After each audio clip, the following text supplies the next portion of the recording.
চাষ করা জমির মতো, ফসল দেয় যতদিন সেই জমির মূল্য আছে ততদিন। যখন জমি ফসল দেয় না, সেই জমির আর তখন মূল্য নেই।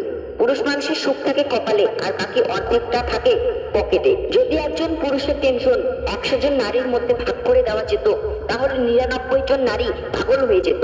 এটা বাস্তব কথা। পৃথিবীতে সবচেয়ে ব্যবহৃত এবং অবহেলিত মানুষ হলো পুরুষ। একটা মেয়ে কিশোরী থেকে নারী হওয়ার পর তার মায়ের শাড়ি, গহনা এবং বাবার স্নেহ পায়, কিন্তু একটা ছেলে কিশোর থেকে পুরুষ হওয়া পর্যন্ত সে পায় বাবার ঋণ, পরিবারের দায়িত্ব এবং নির্ঘুম রাত। পুরুষ বিয়ের আগে বাঁচে মা বাবার স্বপ্ন পূরণের জন্য, এবং বিয়ের পর বাঁচে বউ বাচ্চার স্বপ্ন পূরণের জন্য। পুরুষ মানুষ কখনো নিজের জন্য বাঁচে না, তবুও দিনের শেষে তাকে শুনতে হয় যে আমার জন্য কি করেছো। একজন পুরুষকে যদি পরিবারে সাপোর্ট করার মতন কেউ না থাকে, তাহলে আপনি বুঝবেন যে এই পৃথিবীতে মাথা উঁচু করে বাঁচার সংগ্রামটা কত কঠিন। পুরুষ চাকরি পেলে বিয়ে করার চিন্তা করে, কিন্তু নারী চাকরি পেলে স্বামী ছাড়ার ভাবনা ধরে। পুরুষ ভাবে সংসার করার স্বামীর আলো, আর নারী ভাবে স্বাধীন হয়ে উঠবে ভালো।